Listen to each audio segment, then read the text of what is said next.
Hmm. Um, I don't understand why either. Let's go ahead and move Weird. over to the NFC side of things, though. And I talked about San Francisco losing that game to Seattle. Uh, I think they're going to lose again this week too, but we'll talk about that here in a little bit. They're leading their division right now. You got the Packers and the Vikings fighting for the North. Both teams amazing this year. The defense in Green Bay is not quite what I was thinking it would be. It's quite better than what I thought it was going to be. They still don't have a secondary though.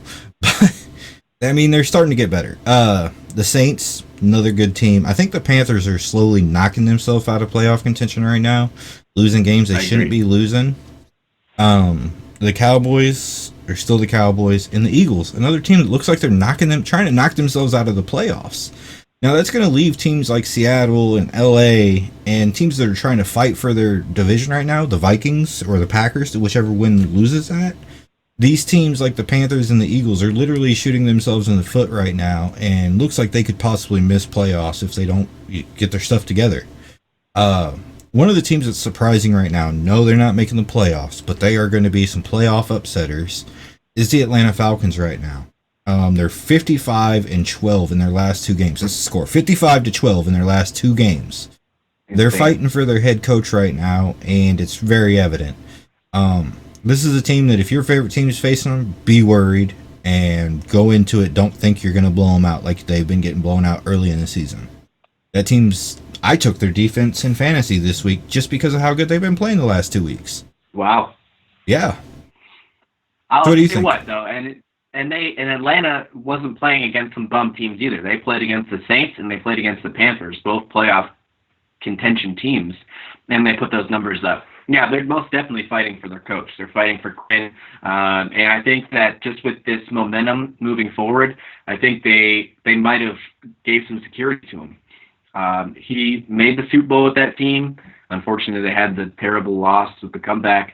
But if I would give him another shot, this is almost like a Marvin Lewis case with Cincinnati. I think you could give him one more shot before moving on, because that NFC South is really tough, and they're going to have to find some ways to compete next year. And if they have a new head coach, they're probably going to have to blow it up. So you're going to have to make a decision at this offseason whether they're going to decide to blow it up or take one more shot at it. If you're going to take one more shot at it, you need to keep Quinn on the coaching staff, in my opinion.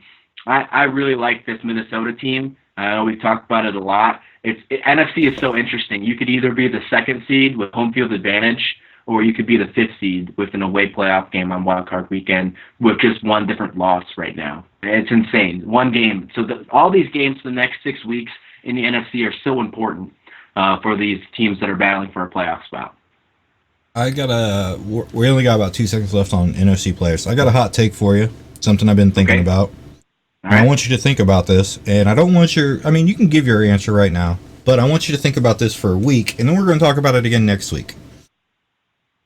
What if the Saints re-sign the rights to Teddy Bridgewater and trade Teddy Bridgewater to the Bears for Mitchell Trubisky?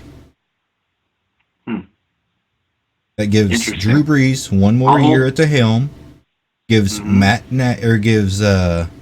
Matt Nagy a quarterback that's a little bit more mature and maybe able to learn his crazy vast offense that he has running in Chicago right now. Because he said that Mitchell Trubisky still hasn't learned the entire playbook.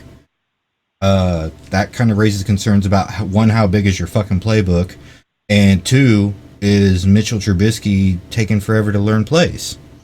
So that's the two Hmm. questions that really raises. But the reason I I'm not asked going to this, answer it. I'm going to hold on to it. I'm not going to answer it, but that's interesting. I'm gonna actually put some thought into it, and I'm going to come back with you with some kind of argument next week. absolutely. Well, the other reason is because I believe Sean Payton is the best offensive coach we've seen in the NFL in the past 20 years. If you don't I believe wouldn't me, argue that. go look at Drew Brees' numbers. If anybody out there in the comments wants to go, well, there's no way. Look at the numbers. Just look at the numbers. Yeah, I wouldn't argue that. Wouldn't argue that at all. So if you give, and that's why I'm thinking Mitch Trubisky, good arm, complicated offense right now. That could be an interesting move, and it could be the way for the Saints to politely move on from Drew Brees and allow Drew Brees to retire after one more year next year. He is a Hmm. free agent this year, by the way, Drew Brees. Just throwing that out there. All three quarterbacks on the Saints. All three quarterbacks on the Yeah. Saints are free agents. Well, a lot of that is coming back to the collective bargaining agreement.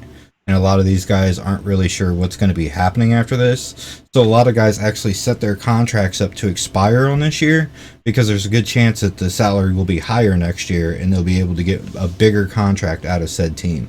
That's kind of going on around the league right now, and it's kind of something that a lot of people have been discussing about how good this free agency is, but we may well see scab football next year for the first time since, wasn't it the 90s or was it the 80s? I think it was the 90s. I think it was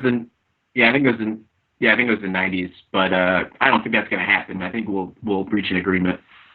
Absolutely, but that's at the same time, that's why all these guys are free agents, is because they know they can get more money next year after the CBA is done. But Right. Let's go ahead and get into Week 12 matchups.